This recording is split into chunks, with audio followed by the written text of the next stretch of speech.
have another situation where the sun now is glaring very bright, very contrasty into the model. So by taking the sun swatter and using it as a diffusion scrim, what it does is it cuts it down just enough so that the model can make eye contact with me if I need her to, or be able to do her movements and that sort of stuff and be relaxed.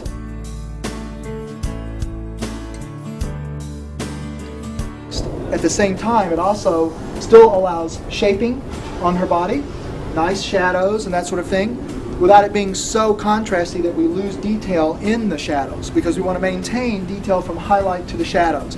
And to do that, you need to control the shadows. And by using the sun swatter, we've diminished the range between shadow and highlight enough so that either a digital camera or if you're shooting film, both will record that properly.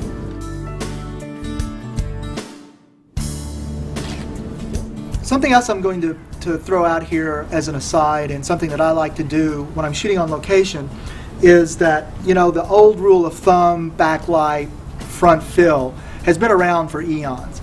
But sometimes when you're in a situation where you've got the model looking into the sun, suddenly you don't have that edge any longer. You don't have the backlight, you don't have the highlights on the skin in those round places that should have little highlights.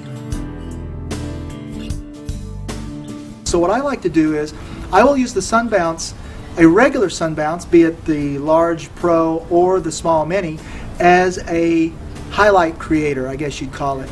So what I'm going to do is I'm going to have Mark, my assistant over here, come around with his mini sun bounce, and we're going to create a highlight. So let's do that. Okay, Mark, why don't you come up here, get right back there just out of frame for me, and give me a nice edge, give me a nice highlight right there. Let me see what it looks like. Oh, there we go.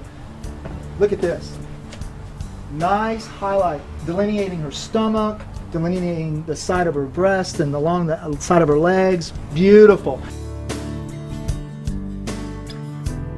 Now we've got a nice front. We've got a little bit of shadow going on, but at the same time we've got a nice edge to separate her from the background.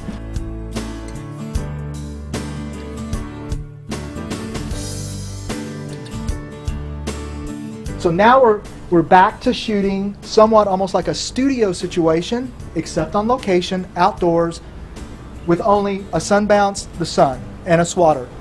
Okay, let's try that. Right there. Oh, that's really pretty. It makes a whole difference. Chin up a little bit. I'm called to be a giver of abundance I receive. Good. I am called to be a prayer, living out the truth I see.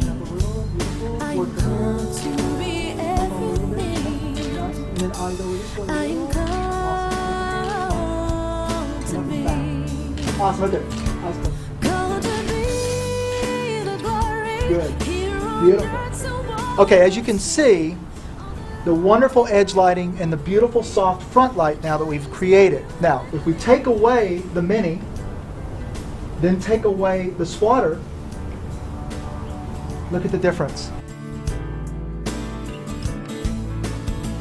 Now our model won't be able to open her eyes, and it changes and you've got very contrasty shadows. That means measurement between the highlights and the shadows is too extreme to be able to get both equally as well on film or digital. Okay, let's add the swatter. And now the edge. Take away the edge, and take away the swatter.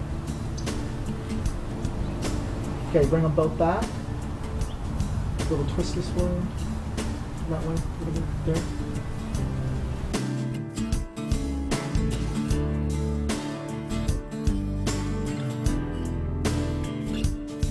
I like it. Don't you like it much better the other way with both the swatter and the mini? It takes help. You need to have assistance. So be it if you're a pro shooter, you have to have a couple of assistants, or if you're an advanced amateur or amateur, get a couple of your friends. You've got to think that two of your buddies are not going to mind holding reflectors when you're dealing with a model.